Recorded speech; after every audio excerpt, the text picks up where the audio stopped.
ইন্টারনেটের ইতিহাসে এমন এক রহস্য আছে যা আজও কেউ পুরোপুরি সমাধান করতে পারেনি। নাম তার সিকাডা 3301, একটি রহস্যময় বার্তা যা হঠাৎ করে হাজির হয়েছিল অনলাইন দুনিয়ায়। কোড, সাইফার, লুকানো ছবি, জিপিএস লোকেশন সবকিছু মিলিয়ে তৈরি হয়েছিল এক অদ্ভুত বাধা।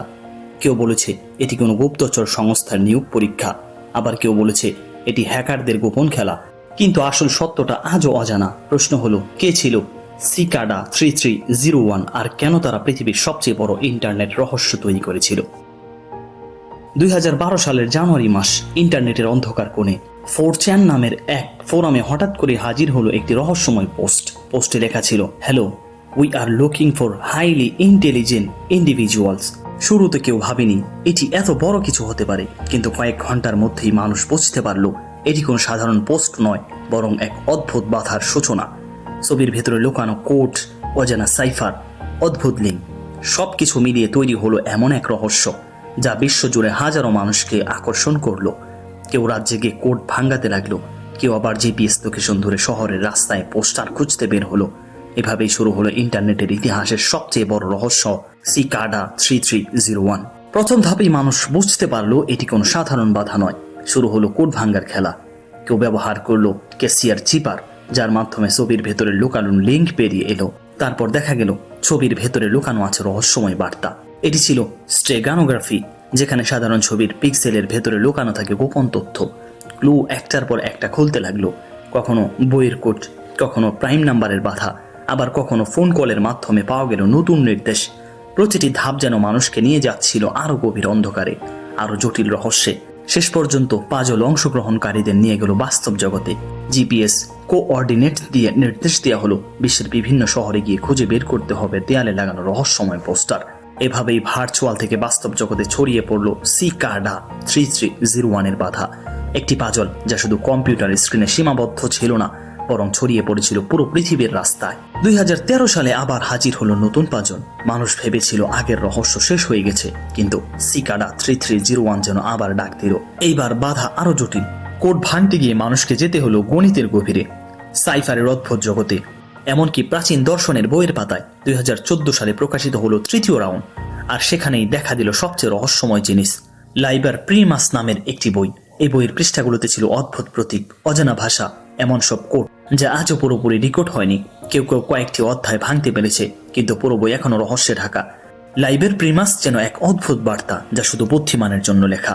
কেউ বলে এর ভেতরে লুকানো আছে একটি নতুন দর্শন, কেউ বলে এটি কোনো গোপন সমাজের ম্যানিফেস্টো, কিন্তু আসল সত্যটা আজও অজানা।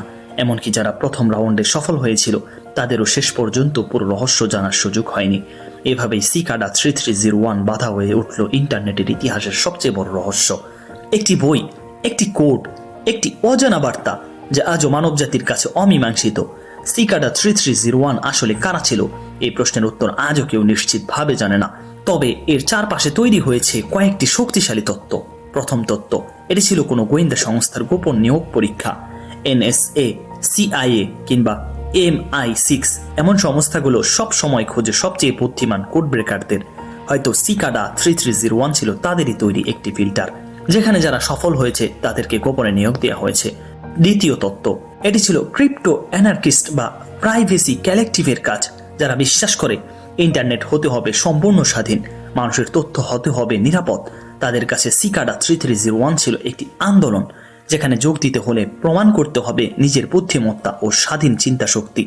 তৃতীয় তত্ত্ব, এটি ছিল কোনো গোপন সমাজ বা কালেক্টর সৃষ্টি, যেমন ইতিহাসে আমরা দেখেছি ফ্রিম্যান্স বা ইলুমিনাতি। কেউ কেউ মনে করে সিকাডা 3301 ছিল একটি আধুনিক ডিজিটাল কাল্ট, যেখানে নির্বাচিত কয়েকজনকে গোপন দর্শন ও শক্তির পথে নিয়ে যাওয়া হতো।